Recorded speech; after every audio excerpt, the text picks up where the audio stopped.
morning, good morning, good morning. Dr. Good Danny, it is so morning. good to see Same you. here. Good to be seen.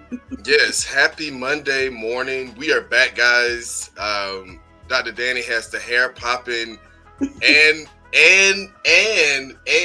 her lip gloss is popping too. Got something Welcome for you. back. I got something for you. This is channeling my inner JT. Ah, JT, we miss glasses. you.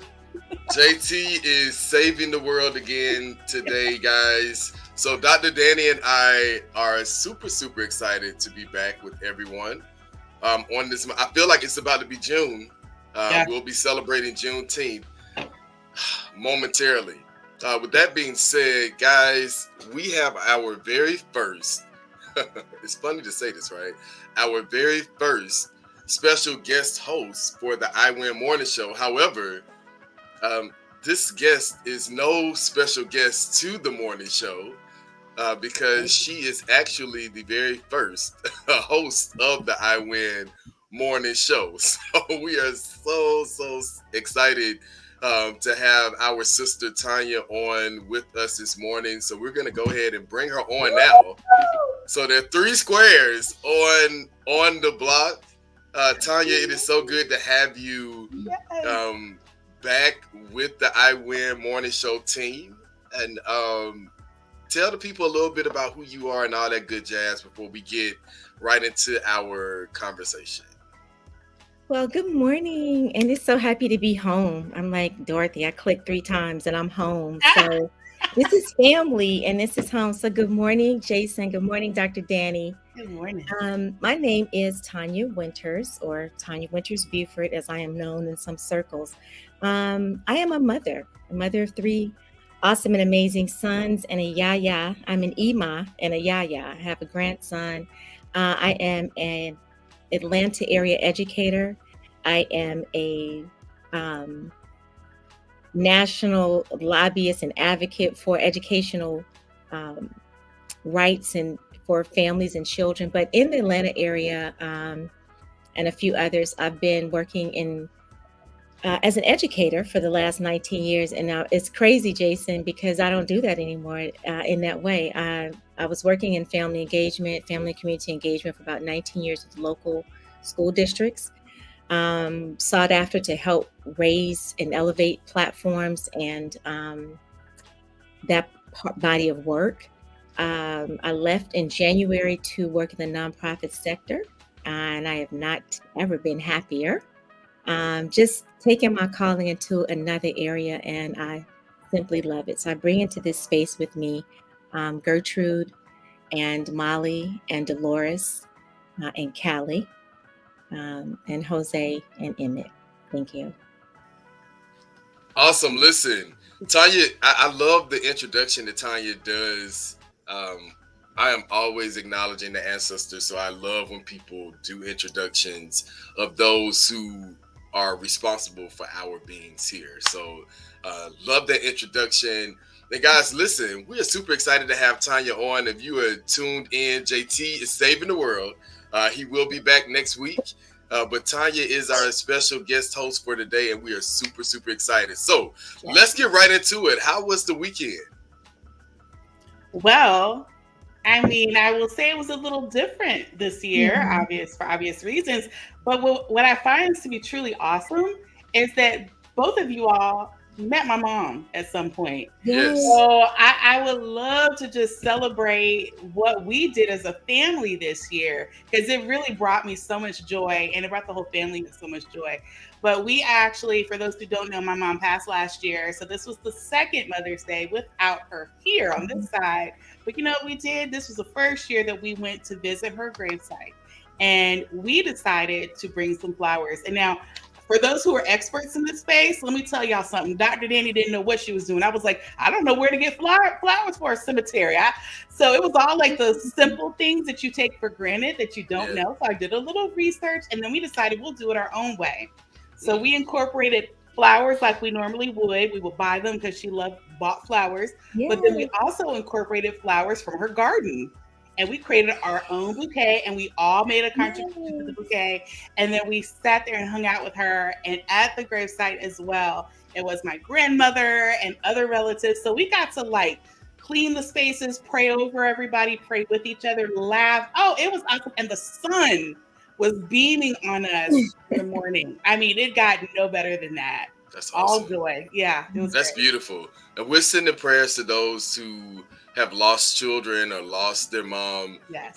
Physically, because spiritually, emotionally, the love of a mother is always there. So I definitely want to say that. And I'm super excited that you shared that, Dr. Danny. For those who have been tuned into the I Win Morning Show, you've heard Dr. Danny talk about good grief, and a couple of classmates, good friends of mine that I talked to over the weekend who have also lost their mothers, are really excited to hear when is the next good grief, how frequently does that happen, how people can connect with Dr. Danny. So on a professional level, Yes. the affinity spaces that Dr. Danny does is amazing, but her life work around the good grief is super amazing as well. So love that.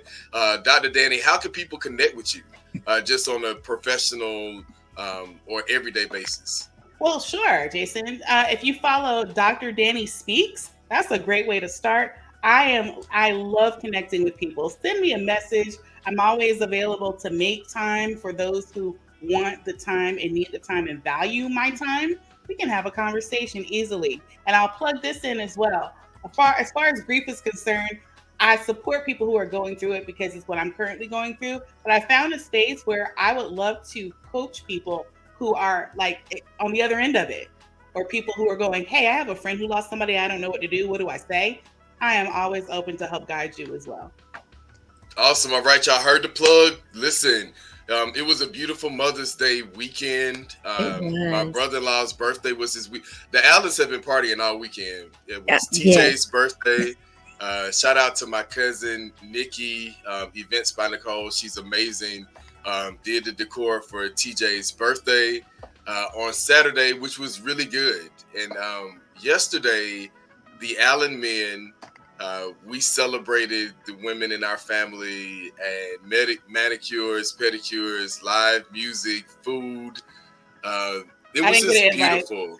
So, did you see how my face went to like rest in peace face? Because baby, when I saw that on Instagram, the attitude, I started to send a little message, but I said I'm gonna calm down first and address it in the morning because I know I'm gonna be a guest. So Dr. Danny, we will take that behind the scenes. But Jason, you need a good I was not in charge of this event. I was only responsible. Shout out to Tony Brown. I love Tony Brown, good friend of mine, who does management for Higher Calling, and she arranged for the entertainment to come out. Now listen, while I'm talking about Tony Brown, and just long-time friendships. You see how you got off the subject, Dr. I know. Anyway, we are Tony Brown because she sounds amazing. We'll deal with you after the show, honey. Go ahead. We are organizing a senior trip, a day trip for seniors to go shopping. We're thinking about, going to the casino. Now, if they don't have bingo at the casino, I don't know. But I do know we're going to do shopping and food, and we're looking to do that. Tony is helping me work on that, so I just thought that would be a great segue to mention that. But it was a beautiful weekend overall. Yes. I'm really, really, really excited about this week and the conversation today. So shout out to families. One thing that I noticed is that we don't do enough to support and celebrate each other. And also, I will say this. I noticed this year I saw a lot less of the celebrating single moms who are, not single moms. I take that back because we're always celebrating single moms. But I saw less of the debate around fathers who aren't, supporting women and mothers the way that they should. It was a very positive weekend. And I also saw more Black men celebrating Black women as wives, as sisters, as aunts, as mothers, grandmothers in their families. So I wanted to shout that out as well, to say that the narrative is definitely changing. Yes. So love to see that. All right, Dr. Danny, now I know I talked enough. We welcome Tanya in. Now we are at one of my favorite parts of the morning is the affirmation. Y'all get y'all notebooks out, tag some people into the conversation this morning because Dr. Danny is about to bring us our morning affirmation. I'm bringing it. And as I mentioned earlier, I do have my matching glasses, and these are in honor of JT, to channel in JT in our meeting today. And the affirmation is this: I will activate my listening skills. You hear me? I will activate my listening skills. I will tune into what God is saying as a form of wisdom and obedience. I will tune in to what others are saying as a form of gratitude and respect. I will tune into what I am saying as a form of growth and love. That is the affirmation for today. Awesome. Ashe. Now, listen, Ashe, amen, and all of the things. I love it. I'm excited because Dr. Danny and Tanya are going to be joining us this evening for our workshop with grandparents. It's going to be on Zoom. It's really fun. We're closing out the school year. So if you are tuned in this morning, we just finished Teacher Appreciation Week. So I can only imagine the thoughts of teachers across the nation who are getting ready to close out the 2022-2023 school year. We still have, in some places, about 3 to 4 more weeks of school. In some places, it's 1 week of school left. So wherever you are in the spectrum of schools get ready to close, drop in the comments and let us know how you've been feeling about this school year. Dr. Danny, thank you for that moment of affirmation. Yes. And I want to say something really quickly, because as I was waiting to start, because Jason gave me an early start time because he knows me so well, I had my daily gratitude journal, and it is just so important. I did my affirmations, I meditated, but as you read that and as you read them every week, it's so important for people to tune in to an affirmation, to create one for yourself that fits you. Because it helps you start your week, start your day. If you don't do it daily, maybe you start off doing it weekly. It is so essential for you to sit with yourself and share time with yourself. And I just wanted to say that because I'm sitting here at my desk. I have my gratitude journal, and you talked about gratitude in your affirmation. And so for me in this season, it was a vow to myself to finally be able to lead with gratitude for my own self, the way I've led with it for others, because I was finally able to create that space for me, right? Mm-hmm. Yeah. So that was it. Just gratitude was a theme this morning in my meditation. I just wanted to say that it's important to create affirmations. If you're not that creative, find some. They're all over TikTok and Instagram and everywhere, but it's important. Yes. Absolutely. Find it within yourself too. Whitney told us that the greatest love of all is within us. So start with me on this Monday morning. You better quote Whitney. You can find it in you now. You can also find it in you, because to be honest, a lot of people see things outside of themselves. Come on, and now. fail to realize that, a lot of times you really have some of these things within you. So don't forget, don't discount yourself. Yeah. Don't discount yourself. Yeah, most definitely. Now, listen. That leads perfectly into the topic of the morning, sitting still and going within. Yes. It is March. Oh, Lord have mercy. It is March. I almost took us back, y'all. It is May. And it is Marching for the Lord. It is May, and it is Mental Health Awareness Month. And Mental Health Awareness Month needs to be every month in the United States of America. Hear ye. It needs to be every month. And in all seriousness, I'm really, really concerned about the level of violence that's occurring in our community, what's happening across our nation. You could walk by someone. Literally, I was talking to Tanya this morning, and I was like, you could walk by someone, and the wind walking by someone can upset them and just send them into a rage. And why are people so edgy? Why are we so upset? Why are we so ready to just, be so physically violent, verbally violent to other people? And I'm curious about this, because this is pre-pandemic. I feel like maybe generations have always talked about the issues of violence in our communities across this nation. I'm thinking about the summer of Sam, the summer of Red, how the Red summers are like we are expecting violence to increase, and people to just lose their mind in the summertime. And so I've been seeing a lot of reports on CNN and local news about how leadership and law enforcement in particular are ramping up to get ready for this summer. And so we're focusing in on Mental Health Awareness Month and really asking the big question: why are we so on edge? What's happening to where people just don't have not even the social management, but the emotional management skills to deal with other people, to deal with what's happening in life? And it's a real thing, because all of the latest active shooters outside of some of our colleagues, our counterparts rather, have been noticeable mental health issues. Like, we know that there's something mentally going on. It's not something that lawyers are using to say, oh, they just lost their mind. No, these are veterans. These are persons who have had severe mental breaks. They've been failed by our country already, and still aren't getting support. So let's get into the big question this morning of why are we so on edge? What's happening with people, and what can we really do to help get people connected to some resources around what to do this summer, so we don't have a summer Sam. So let's get into it, guys. I want to start with just clarification, because I think there's a fine line between anger and fear. And I believe that people respond very similarly.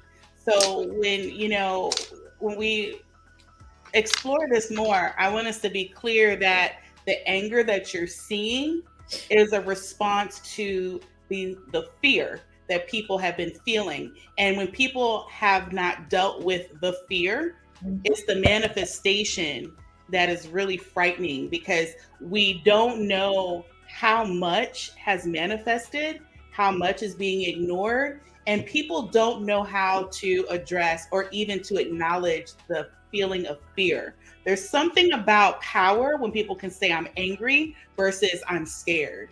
And so what you're finding is that when you're talking about people are quick to be triggered, really it's not about because they have a short fuse. They are feeling violated.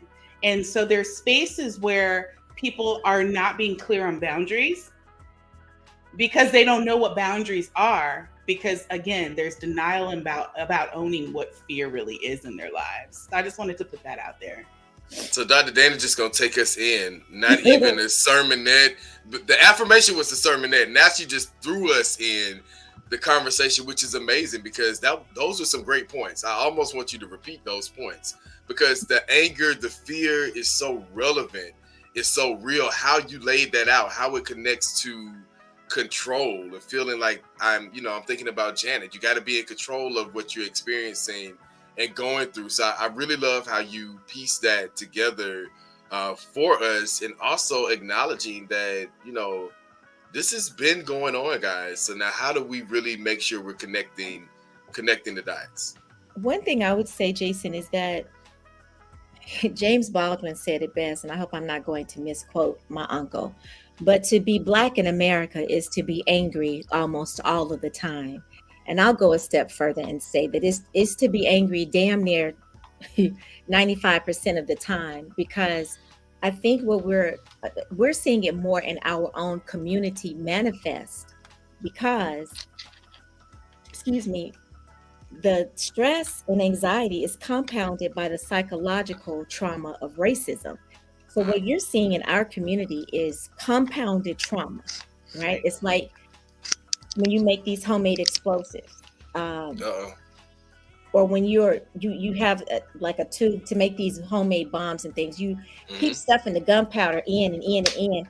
If the person doesn't put a cap on that, there are certain things that are going to just naturally activate that, right? It's like having a gun open with if there's not a if you don't have a safety on the trigger, then it can just shoot at any time. Yeah. And that is what is happening. The safety is off because we just experience. I don't believe that we have properly addressed the fact that we just came out of a life altering event called COVID-19. Yes. Whoever created, whatever the theory of why it happened, People were isolated in their homes alone. People were not able to get to doctors to get medicine, even if they were on it. People were sitting looking at these. It's like the mice in a experiment. The experiment they've done with cell phones. So they did it. They trapped us in where this was the only communication for many. And what we're seeing is unmanaged, undiagnosed traumas playing out in real life, because in our community there is a stigma, and I will lead us back to Joy DeGroy, PTSD, post-traumatic slave disorder. There's so much linked and tied to that we have centuries of unaddressed trauma that has trickled down, and then you add COVID-19 into that powder, that keg of gunpowder, and you have a lot of what you're seeing today. Lastly, I'll say this, and I'm going to step back. We have failed our children in helping to develop their social skills, because even before Instagram and Facebook got really popular, we were so busy building our dream and a legacy and working and leaving the home, if we did have the tools to do it, that we forgot about these little people, and they sought they built their own community. And now we're going, wait, hold on, what happened? That's what happened. They built their own community. They have their own language. And that's why we feel like we can't touch them, because we took our hands off the steering wheel and the car started driving itself. That's good. Okay, now the ladies, y'all came to educate the people this morning. Good conversation around mental health, where we are, some of the causes, and specifically the impact of the pandemic on this. I had so many thoughts that were going through my head when you guys were speaking specifically about the isolation. And Tanya, I love the post-traumatic slave syndrome and disorder, or experiences of those of us who are still feeling the impacts of that, and just the isolation aspect, and most importantly, the access that people had on their phones. I'm thinking about also too, World Star and all of these sites that just have billions of people that are connected to them now. And what we are constantly seeing when I go on social media, I'm constantly seeing people fighting. We've seen a lot of fights in schools, and students are fighting students, but they're fighting teachers. They're fighting police officers because you took their cell phone. And in my mind, I'm sitting up here like, well, one, why are we still taking cell phones? I mean, at the end of the day, you have the watches, you have so many things to like distract these students. They're going to find a way to get connected to it anyway, right? Why are we fighting? Baby, take this phone. Listen, we're going to go over this. You're going to have to learn this lesson. You're going to come back to what media you need us to put it on the phone. Now it's on your phone. Okay, well, I'll do it on the phone. I have a question about that, though. But yeah, no, let's go into it, because it's a real big thing in schools. This is, it's not as well. Anyway, my question is though, like if you have a kid in the classroom and you're trying to take a phone, and the kid come back to you with this, which is like, but what if there is an active shooter who comes up in here and I don't have my cell phone? Like, how do you respond to that? Because if I was in the classroom, I'd be right. You absolutely right. You better keep your cell phone. So I don't know. I feel like that. I would love for that to be a big question. Just because parents are battling this, teachers are battling this, we're fighting students over this. There have been 13, there are hundreds of videos out, but out of the ones that have really gotten a lot of attention, and some of them have been mentioned on the news, a lot of these fights with students and teachers or administrators or adults in the building have been over cell phones. And in my mind, as a 18-year veteran educator, I'm sitting up here like, I don't know why y'all fighting over phones, because I'm gonna tell the student up front, I'm not about to fight you over this phone. I don't understand the rule myself. I don't think it makes sense. But here's what we've got to come up. We've got to come to a compromise. We have to, but there are a lot of adults who don't want to do that, because they're like, why do I have to compromise with a child? whether they're in middle school or high school. But at the end of the day, this is where we are, especially with this gadget called the phone. And some of these kids, they have breakdowns about being disconnected from their phone, especially post pandemic or going back to school after the pandemic. It has definitely been a change because now you have a surge in violence from students that are fighting over to have their phone, just to have the device, even if they're not on the device. It's like a safety blanket. It's like, but it's like a safety. That's what I was going to say. First of all, we're not addressing the root cause. Right. The root cause is what we're talking about today. It's not necessarily mental illness as we knew it back in the day. It is mental instability. And so they were at home for 2 years. We witnessed an educational system, parents going to work, leaving kids 8 and 10 hours alone during the day. The phone became their lifeline to the world. So there should have been, while folks were at home getting paid, because I was working, turning the whole system upside down and taking it online.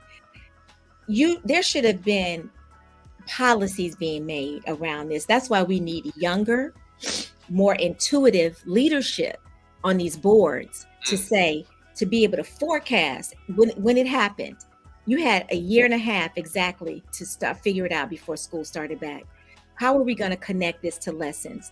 Because what I will challenge you to find, I'm not saying it doesn't happen, how many of these incidents with taking cell phones is happening in predominantly white school settings or in school settings where you have a larger number of white students or Asian students or other students?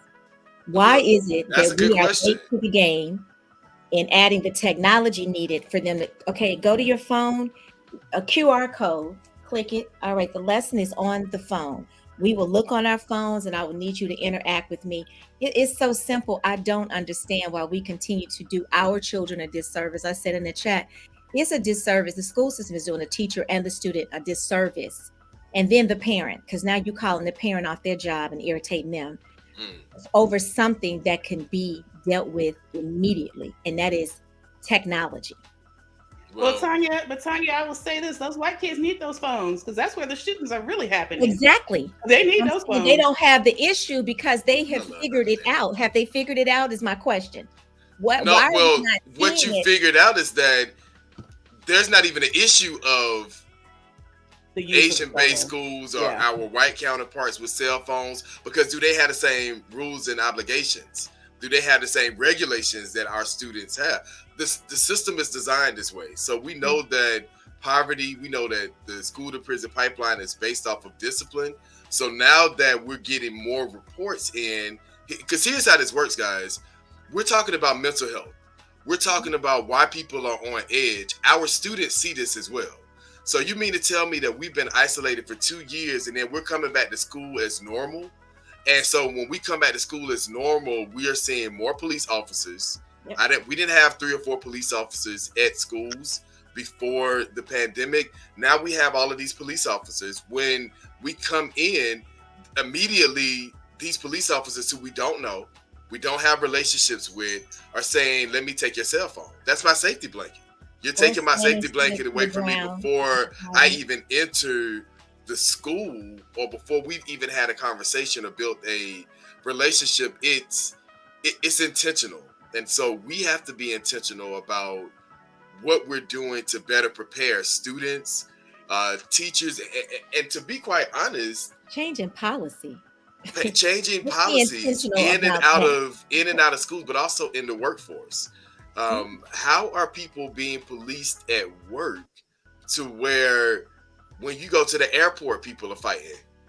When you look at the fast food restaurants and, people who are on their jobs, like it's not just the people are fighting in school, people are fighting everywhere. So why are we on outside of the phones? Why are we so on edge just with each other? Yes, Dr. Danny, go ahead. Take it. Okay, I'm gonna say something that has nothing to do with what y'all are like talking about with the schools, but kind of. So I would love, from my business and community engagement mind frame, I would, and I'm saying thank you in advance, or you're welcome in advance, because we need some providers Yep. to launch, like they have the airplane mode, they've got, all these do not disturb modes. They need, I'm in school is in session mode for their cell phone. Thank you. Yeah. Because you can hold on to these cell phones, but you can also find a way where you're not fighting the kids about it, but raise the expectation of you can hold your phone, but they're all going to be on airplane or school in session mode, whatever the mode is. That's $1 million idea right there, Dr. Danny. And give them the access they need in case there's an active shooter, in case there's something going on, but it will restrict some of the other shenanigans that they have access to as well. So you're welcome, whoever profits off of that idea. I think it needs to be done. I think you should have kept that for after the show so we can get working on it. Well, we can edit it out. We're still working on that because Dr. Danny is going to patent that idea right now as we're on the show. And I want to segue us to this. I'm reading from this. We need to win. Magazine. We do need to win. The Indy Far East. We are going to win with that idea. And they did a poll of parents, stakeholders, students, teachers for referendum priorities of what they want to change in their policies for their budget. Top 5 things that came up. Number 1, safety and security. Second thing was teacher and staff retention, recruitment. Third was transportation. Fourth was student learning, college and career readiness. Fifth was technology. Now, as educators and those who have been in administration, we know that all of the money is going to go to the first area, which is safety and security. And let me tell you what that says. School resource officers. That's it. It does not say counselors. It does not say anything about mental health support, psychologists, social workers, family engagement. It says nothing here. Health literacy, so that kids can be able to advocate for their social, emotional well-being. None of these things are being added into safety and security. Millions of dollars are being given to school systems for school resource officers. So we're flooding officers into schools, but we're not getting the actual mental support that young people need. So I want to go back to something that Dr. Danny asked around how is this showing up in corporate America, in the workforce, because here in Atlanta, we just had an active shooter who was a veteran not getting the support that he needed mentally. But when you go downtown, you're now seeing more officers in front of buildings. You're now seeing more security on each floor or each level.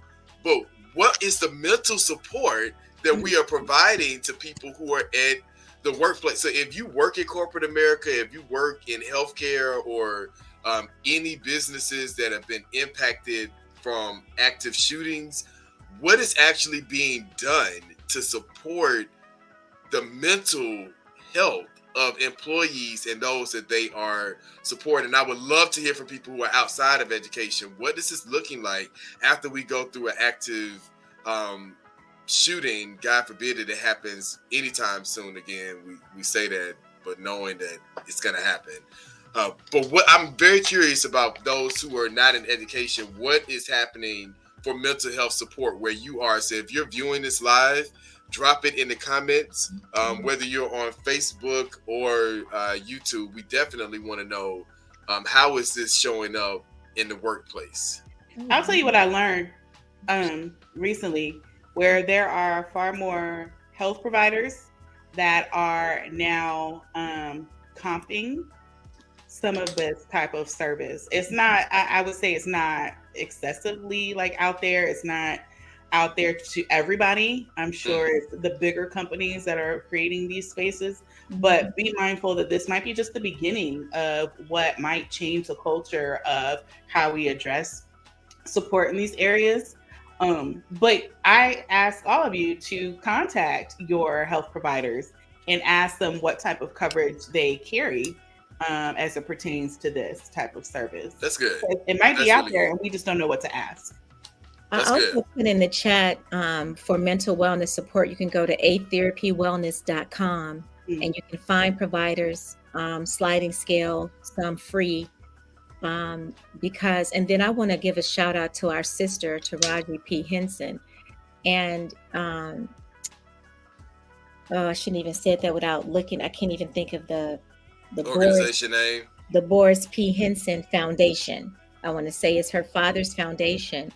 It's named after her father, and she has done magnificent work on mental wellness. She is now putting these pods, these mental wellness pods, at different HBCUs. Okay. And so that's a thing that I would love to see catch on with some of our brothers and sisters who have the resources to do it, to drop these pods, because again, I can only speak from the experience, and I am an African-American woman who went to an HBCU, and we have to start in our own community, raising the awareness and destigmatizing the ask that I am not okay. We are not okay. And it is okay for you to say that to someone. Dr. Danny, to your point, I will say this, having been in education, there are resources, but there are also stigmas tied to you asking or going to the resource. Yeah. Because sometimes things have to be reported that you say if you use your resource that is tied to work. So those are also questions that you need to ask. What is my level of anonymity and privacy, because I am using this? Lastly, I'll say this. I sought, I'm a proponent of therapy, and Jason knows this. I sought it for my children during my divorce, as well as I've advocated for them as teenagers and young adult males. Here's the thing. I couldn't pay for it with my insurance because then the provider has to create a record for the Black male child. Right. Most parents are going to pause because we already have records that they have the propensity to be attached to. So that is another thing that we need to work on. Why can my insurance not pay a provider without there having to be a, some kind of tracking of this child or this person that could potentially follow them, and then the job has the ability to create a file and put it in their file. So there are ways that we need to work on what we do have, because we do have some things. We do. But out of pocket is a lot of money, and these providers have to be paid. Yes, it's true. They have to be paid, and there also has to be a level of integrity that we have to champion for as well, because in talking with parents and just, on life experiences, there are people in after school programs, there are people in churches, there are people in the community that say, oh, you've gone through trauma, and they weaponize that to take advantage of our people. A lot of parents go through this in regards to, oh, I trusted this school, and my child ended up being abused, so they were treated poorly. I trusted this program, and then this person ended up doing this. And so for people who are in leadership, for people who have access to influence these things, we're also asking for you guys to have a level of integrity to say, listen, I can't capitalize off of this one because I don't have a stake in the game in regards to we don't understand capitalism. That's the other thing. I see a lot of us thinking that we're capitalizing off of each other, but the true capitalistic aspect would be that the Black community would see more of our dollars in our community if we were really capitalizing off of each other. So for those who think that, okay, I'm doing this to better myself, you're really causing our community to be weaker when you feel like I have to take advantage of a single mom or a widowed father or a grandparent that's raising a child or a young person that needs support, or a young person who's in corporate America or just getting into the workforce, and they're like, hey, I just want to make sure that I have balance. I think that a lot of this conversation comes with trust. And so how can we really trust not so much of the institutions, but how can we trust our village to really get not just access, but connection to quality mental health support? So one of the things I'm always concerned about, especially in this topic, is the overwhelming amount of information. And what I wish for is more support in how people, maybe there's a prerequisite to therapy. Maybe it's addressing the the whys and the why nots, the pros and the cons. Because I think if you can get people to be open about where they are, Mm. if they've said, I've never explored it and don't desire to, and then you said, well, here's maybe just some things you might want to consider, take this avenue. I think that's a very, very gentle approach to, as opposed to saying, you need therapy and here we go. And I think That's good. sometimes people don't know what to expect in therapy.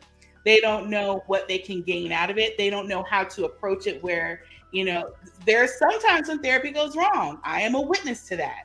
And so, but it is because of my own spiritual faith, as well as just knowing that people who are on the other side giving therapy, administering therapy, also need therapy too. So if they're not practicing what they're preaching, if you haven't done your homework to make sure that they are reliable, then you are doing yourself a disservice as well. So I get it on both ends, but I wish there was a prerequisite to therapy. I love that. I love the prerequisite, and I'm going to challenge, again, I want to challenge churches because I know that's a large gathering place for a lot of people in our community, the mosques, the fellowship halls, wherever you are worshiping. I want to challenge faith-based leaders to connect with people like Dr. Danny and Tanya to help lead groups and conversations, because again, you can be an amazing spiritual leader, but that does not mean that you're an organizer. That does not mean you're a healer. Right. It does not mean that you're a teacher. I could do a whole session on teaching spiritual gifts. However, we're not going to focus on that this morning.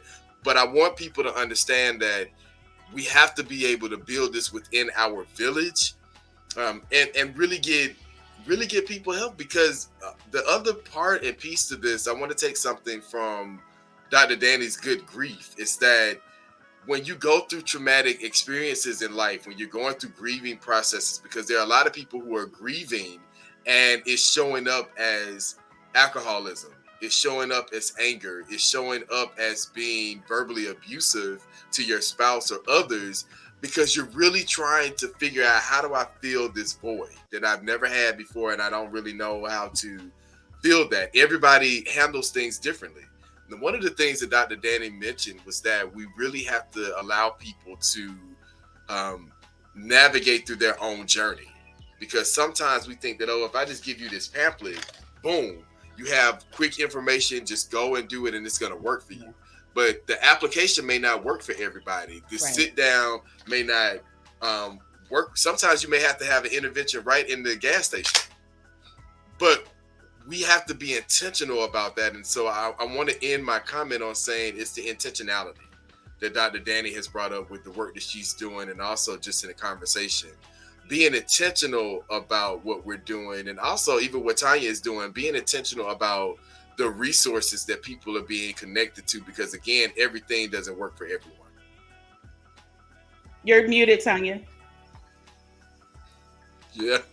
I put in the chat because, and I'm going to connect with you, Dr. Danny, because I'm 13 years. I don't know if I'm on the other side of grieving the loss of my father. The daughter-father relationship. But I will say that I put some things in the chat, because we look at grief sometimes as just a death. Right. But there are all types of losses that, to what you were saying, Jason, that catapult us into this phase of grief. And we don't know that that's what it is. So then we don't know how to address it. Right. And so we just know how to numb ourselves from feeling it. But I will also say, and I didn't put anything up, on my IG, I'm at Truly T1 or Just Tanya on Instagram. I do a lot of work with mothers in the community, mentoring moms groups for Next Level Boys Academy. Work with mothers with the organization, a nonprofit called CORE, working with a lot of the families that were relocated from the Forest Cove Project. I work with moms. Jason knows that's kind of become my thing as a mother. And so I'm available and open to talk about parenting, mothering sons. Also, the Mommy Chronicles is a blog that I do. And it is so important for us. I always say this, and I'm going to leave with this being my last thing. We have to build our village. We don't come with a village. I'm an only child. I wasn't born with my own personal village of siblings. But I've had to create my village.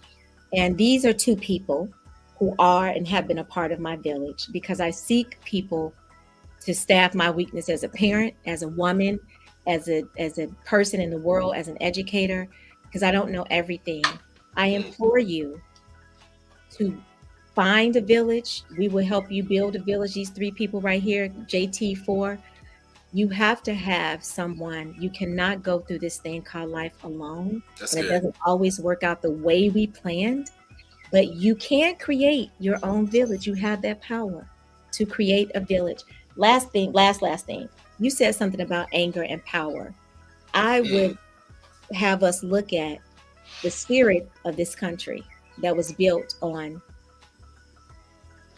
fake power, which is really anger, which is really thievery, taking things, rape, pillage, and plunder. There is still a spirit of that in this country.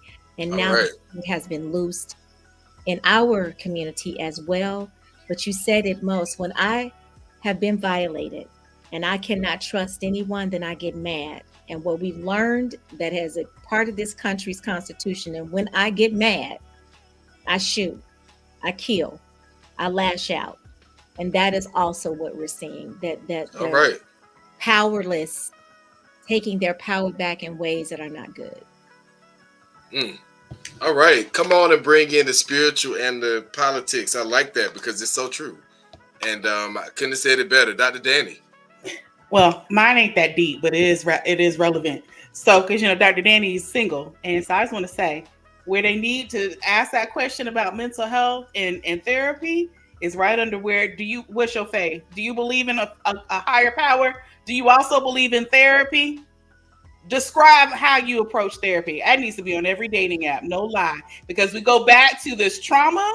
There's trauma in relationships. There's trauma in dating. There's trauma in divorce. People, I'm telling you, we go back to what we said in the beginning about fear. It's fear of rejection. People do not know how to handle rejection. They don't know how to handle. Come on, y'all gonna talk this morning. What has love got to do with you? It ain't got nothing to do with it if you are still operating in fear. So you're welcome to whatever dating app does this. Y'all need to have that mental health question on your That's good. survey. That's good. I think that's something that it has to be less taboo, and we also have to think about this in ways that we need to make sure that we're connecting with professionals. We need to make sure that we're connected with people who can navigate conversations. If you're not a good listener, you can't lead this type of conversation. But we have professionals who think that because I studied this and I know this, that I'm the only person that can do this work. We have to also break that mold that, yes, baby, I know that you got your doctorate and you have your degrees in this area. But if you don't have the patience, if you don't have the willingness to listen, if you don't have the unction in your spirit to say, hey, let me pass the mic to somebody else because I feel like this person may receive it from someone differently in a more positive manner, then we're still doing a disservice to our people. So fear is powerful. We're coming to a close of the show, but for those who are tuned in, we're so excited to have you guys. Tanya is our special guest today, as JT is out saving the world. But if you did not know, Tanya is also the first and original host of the iWin morning show, leading these conversations some years back. And so we're excited to have her with us this morning. And guys, what I really want to do is close us out on what are some fun things that people can do. We still have a huge disconnection. I still frequently see people say that, okay, I'm gonna be back outside. I'm going back outside to basically say that I'm kind of like reconnecting, with society and reconnecting with people. People are still reconnecting. So what are some fun things, some safe things, some things that people can do to really reconnect with people, to really re-socialize and reacclimate with other people? Because that's also a big part of the mental health space, is being able to have effective socialization. I think that people don't understand that a lot of the active white shooters had poor socialization skills, abandonment issues. No one was listening to them. They had already been fed the Black people are horrible, so you can't you can't be close to them. So now they feel isolated because they've been taught hate, but haven't been able to really socialize with people to say, wow, Black people are not all of these things that I've been taught, or brown people are not all of these things that have been told to me. So what are some ways that we can better socialize with one another and just be effective with being outside? There's nothing wrong with, I am a recluse at this point. I completely love hanging out with Danielle. I will take Danielle wherever Danielle wants to go. And I learned that it's not okay all the time. So what I have done, I've challenged myself to be social a couple of days out of the week, but not necessarily for an extensive like dinner or, a meetup where it's like we could be talking for hours. I don't want to talk to you for hours. I want you to see my face. I want to see your face. So let's do lunch. Lunch is always like a safe, hour where it's in the middle of the day, a good break, meals are half off. And then we can be done because you got to go back to work. And I do too. Let's do that 1 hour meetup. I'm telling you, it's good for the soul. It is the best thing ever. Lunch with Dr. Danny. Y'all know I like to come up with the name. Lunch with Dr. Danny sounds good though. Book. Yeah. Because we need to reconnect. And because I have also, people see me out and they think, and I promise you, it's like a cameo in a movie. I'm gonna run through. Jason knows I have mastered the run through. When I say I'm running through, I'm running through. Yes. Because one of the things that I didn't have before COVID is time. Mm-hmm. COVID taught me it allowed me to take my time back, and then it allowed me to actually look at how I was using and spending my time and who I was using and spending it with. That's good. But here's the thing. Sit with yourself. Once you sit with all that you're feeling, the snot, the tears, the joy, the praise dance, if it's to Whitney, if it's to Beyonce, if it's to Riri, honey, Marvin Sapp, sit with yourself and reintroduce yourself to yourself. That's number one. Number two, outside does not mean I have to go to brunch. I have to engage with other people if I don't want to. But getting out and getting that vitamin D, it is a known fact in our community. Many of the the mental illnesses that we're dealing with are brought on by the lack of vitamin D. Yes. Depression is definitely one. We have to get out and get in the sun. Just take a walk wherever you are. If you're not near somewhere safe, go on the belt line somewhere safe early, not when it's more populated, but construct time that you are outside in this fresh air. Take your shoes off and put your feet in this grass somewhere where there's no poop, all these darn dogs in Atlanta. Go find some water. You have to reconnect with your source. And our source is nature. Our source is the atoms and the atmosphere. Get outside. You don't have to go outside and mean going with somebody, but go outside and connect yourself. Walk without your headphones and listen to the birds chirp. We're in Georgia.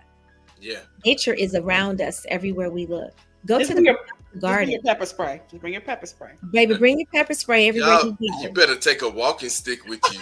Y'all playing. By the time you have to go in your pocket and get out the baby, I had a walking stick and I see you coming. Y'all playing. Gun owners, baby. Take what you need. Yeah, now you take your gun. I mean, it's kind of like, cowboys and Indians. If you got a gun, you got a leg up. Right. But I'm just saying, pepper spray, all these other things. I'm like, by the time you go in your pocket, try to take it out, I got that stick. I see you coming. Now, I don't know, but I'm just saying, baby. Or take a partner with you that may want to get out, because I don't want the fear. Sometimes the fear of going out and something happening to us also limits us. Yeah. So I want to say, push through that. Yes. And get outside. Agreed. Even your balcony or your patio. Let me help the people. Outside. Go outside for free. Listen, I see a lot of people, even if you're working 2 or 3 jobs, even if you have kids, I want to be creative in how we're doing this.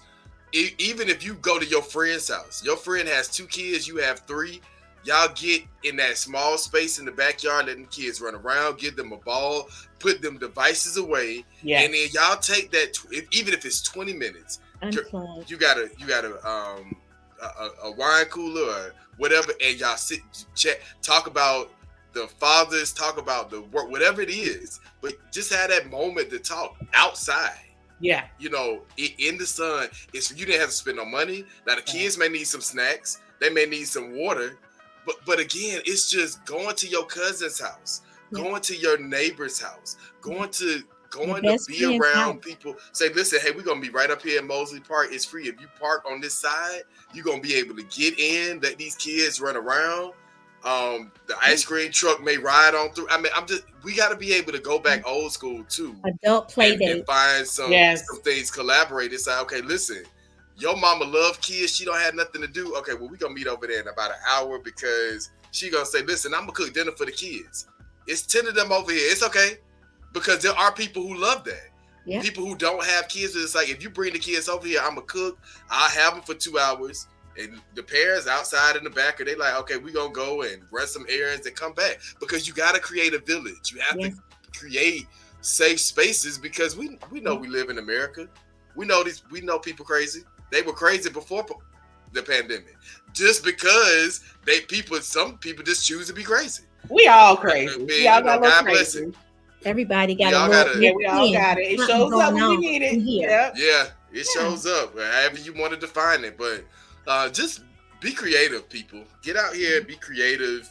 But what I don't want free stuff to do in Atlanta. All you have to do is Google on your phone what is free in Atlanta. We have these beautiful, all these green spaces that are free that you can take your child or yourself and just sit outside by yourself. Yeah, you're gonna be okay. Yeah, let me tell you something to make the people mad. It's free and it's fun. Get in your car and drive through the hood.